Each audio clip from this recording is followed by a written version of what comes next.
की आज उन सहाफ़ियों की याद के हवाले से जनाब सदर प्रेस क्लब सैयद नासिर महमूद रिज़वी साहब ने एक तकरीब का इनकाद किया और मैं ख़ास तौर पर मशकूर हूँ हमारे MPA जनाब मलिक खालिद बाबर वारन साहब का, जो आज सहाफ़ियों की इस तकरीब में शामिल हुए।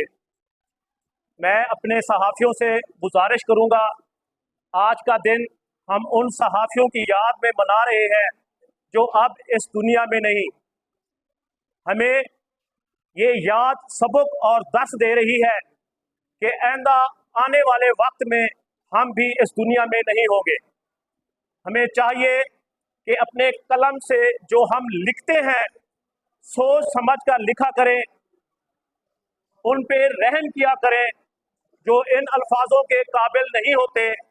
हम जिन लोगों की पकड़ियाँ उछाल देते हैं, जिनका कैरियर मुस्तकबिल बर्बाद कर देते हैं, बिला वजह उन पर इल्ज़ाम तराशी करते हैं, मैं आपको ये ज़रूर कहूँगा कि हमने एक दिन अपने रब को भी जवाब देना है।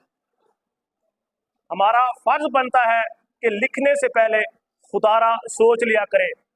मैं 2001 में जनाब नासिर खान नियाज़ी साहब की बदौलत सहाफ़त में आया। मेरे ये उस्ताद मोहतरम हैं, मैं इनका बेहद मशकूर हूँ कि मुझे ये सहाफ़त में लाए। आज भी मैं इनकी दिल से कदर करता हूँ। मैं आप तमाम दोस्तों से हाथ जोड़कर मिन्नत करता हूँ कि खुदारा कम से कम लिखने से पहले कुछ सोच लिया करें।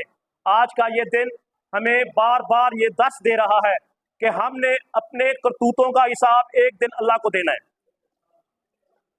कम से कम मजलूम का साथ दे दिया करें।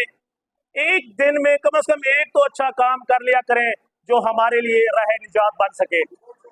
इन अल्फाजों के साथ आपसे मैं इजाजत चाहूंगा। इतना मुकद्दस मैं भी नहीं हूँ, इतना मुकद्दस मैं भी नहीं हूँ, कमी कुताहियां मेरे भी अंदर है। शायद आपसे कहीं ज्यादा मैं गुनाहगार हूँगा, लेकिन फिर यही कहूंगा कि लिखने से पहले कुछ सोच जरूर लिया करें। मेहरबानी।